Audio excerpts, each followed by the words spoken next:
Today we're going to make a drink that, surprisingly enough, despite the ratios, has pretty good balance and is a pretty good Prohibition era style cocktail. And you're going to get to see Ian's lemon ring. Yeah. That's pretty Not a euphemism. Welcome to Common Man Cocktails. I'm Derek. That's Ian. You've reached the ultimate cocktail show on the internet. Awesome cocktails, great new recipes, all muddled with just a little bit of humor. I tried to get rid of that. See, there's humor for this episode. Yeah, that's good humor. This cocktail is that dick humor? It was. Is that you jerking off your mother? Is that what that was? Yeah, I did. I get it. I get it. We're creating the 12-mile limit.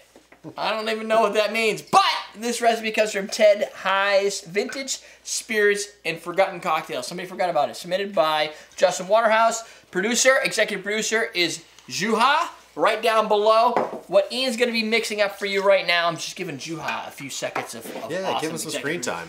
Patreon.com/CMC. You can become an executive producer of Common Man Cocktails. Plus, you're entered to win random gifts that I will be sending people every month. So, everybody wants that.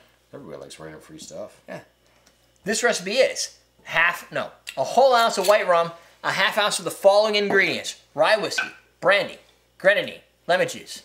It's like a 1/2, half. 2 1 1 2 1 1 1 1. Let's go 2 1 1 1. Yeah. I like the math on that. For this rye, we're using this Basil Hayden limited edition rye whiskey sample we got.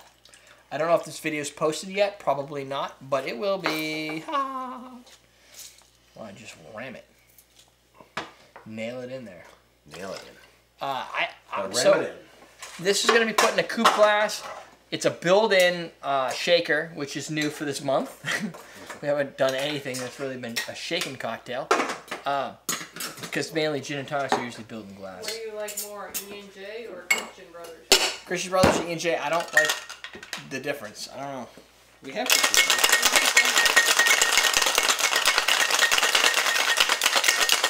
You know, a question I get sometimes, not as often as I would have thought, but people sometimes will ask me what my favorite brandy is or what my favorite cognac is. I thought you were going to say they were going to ask you, Derek, is it possible to get a woman pregnant without having sex? If you get semen on your fingers. Well, my answer would always be the same. We're going to have to go all the way back to the Civil War for this one. It's the whole Tom Waits thing. He talks about how a woman got pregnant by a guy got shot through the testicle. Oh, I've heard of this. Yeah. That's Tom Waits' story. It's funny. That's not Anyway, I think it's a form of sex. Just not for everybody. No. No, I'm good on that. I can skip that one. Thanks. Oh, we have a lemon ring for this. Lemon ring. Ooh. Ian cut this before the show, so Let's see if it floats. to put a lemon ring in there. It does. A lemon ring, it's a new garnish. If you've never had one before, it's because Ian just invented it. If you have it, then somebody owes Ian some money. What I was going to say about brandy. Or I owe them some money. No, you never owe anything. No, you trademarked Ian. Yeah, I did. Yeah. So when it comes to brandy, I don't know if you've noticed, we don't use it very often. No, we don't. Because not a ton of cocktails call for brandy. Brandy tends to be sipped more. There are cocktails like the cable car, eggnog. You can just use spice rum. I don't even know if it's a cable car. I don't even know what cocktails have brandy in it, but it's not many of them. Even a few tiki sometimes. I'm not a big brandy guy. I don't know anything about brandy. I mean, I've had Antonin here going through cognac once, but that's the extent of it. It's funny because it's one of those high-class spirits, high-class perception spirits. Yeah. That doesn't seem to have the following that, say, a Scotch does or wines do. At the same time, I don't use a lot of Scotch in my cocktails. But I know a little bit more about Scotch because it's interesting. That's good. I am, for some reason, I just don't find brandy interesting. I like that. It is a good cocktail. It tastes Prohibition style. It does. It tastes like it's forgotten. It does. I don't really know why. It's now remembered. You know what you can do with this garnish? You can let it float around. John said that Civil War story was on Mythbusters. Oh, was it? I'm sure it's fake, but that was on a Tom Waits album. That's funny. I'm guessing they busted that myth. Oh, you busted something, like a nut. It's a little dry. Yeah. A little sour. Yeah, it's got that sour citrusy taste to it. It's good. There's something to it. It's very close to, like, I don't know, almost like a citrus, like a whiskey sour, but not the really. rye. No, but it has like the sour. It has a little bit of the rye component to it. Yeah. And the rum doesn't really do much here besides maybe bring up the alcohol. Yeah, I can't imagine that tasting. The Grenadine isn't overplayed. It gives it a nice color, though. Well, good Grenadine's not so sweet either. I mean, we haven't talked about it in a while, but good Grenadine tends to be a little bit more tart, bitter, a little tart. Yeah, it's like a tart sweet combo rather than just syrup. Yeah. Not like the roses, which is just red syrup. If you're drinking Rose's Grenadine, just throw it out and go to austindrinks.com and pick yourself up some real Grenadine. Some Jack and Rudy's, some Library Real Company. Grenadine. Yeah. This is probably on sale because I don't think I'm going to carry it anymore, the Jack Rudy. Just carry the lighter stuff? Sell. Yeah, I have so many different Grenadines, it's like I just want to focus on one. Library & Co. is the one I typically go for, but if that's probably on sale, so if you pick it up, probably get a good deal on it. I think it's a sexy looking drink. Yeah. It tastes like a classic cocktail. The rye definitely makes its play in here. The brandy, I guess, is in there. I don't. Maybe it's adding some oaky nature to it. I might add some of the dryness to it.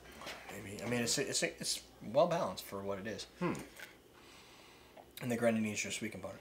Yeah, 2 ounces of booze, half a sweet, half a. Yeah. I mean, it's a 1-1-4 ratio. 4-1-1. But I could totally see getting this at like. A nice bar. Any of the bars we got, French 75, anything like, you order the 12-mile limit and this drops in. I would not be blown. I mean, I would be expect, disappointed. Yeah. I would expect that style of drink coming out of that place. Yeah, interesting. I wonder what the history of that is. I don't know. I could have done that local research. But That would have been hard. that would have been a lot of work. I didn't. Somebody can do the research and put in the comments below. Yeah, just put your comment below. What's your favorite cocktail designed before 1940? You might have to do some research on your own. Manhattan probably for me. Manhattan's not too bad. I don't have a good answer. I don't know. I don't. The Last Word is pretty good. The Aviation's good. I feel like that was way after 1940. You think? It would probably not have vodka because 1940 was around. That's why I picked that time. The Last Word was gin. No, it is, but I don't know if the Last Word dates that far back. I would still probably go with the whiskey sour. Look it up. There you go. So you should check out The Last Word. There's probably a video up here that talks about it. Google it right now. On the sidebar, what you're going to discover are 2 more Yes, again, it was busted. Common Cocktails videos that you definitely want to check out. Below is our latest ebook. Just download it. HomeCocktailMenu.com. Download all of them. There's a couple free ones. There's some that you could give your own amount of money for. Just get them all. They're not that expensive. It's Prohibition era, so it's probably before the 40s. Oh, really? Yeah. The Last Word is a cocktail that fits in that list. That, my friends, is how we teach you how to drink.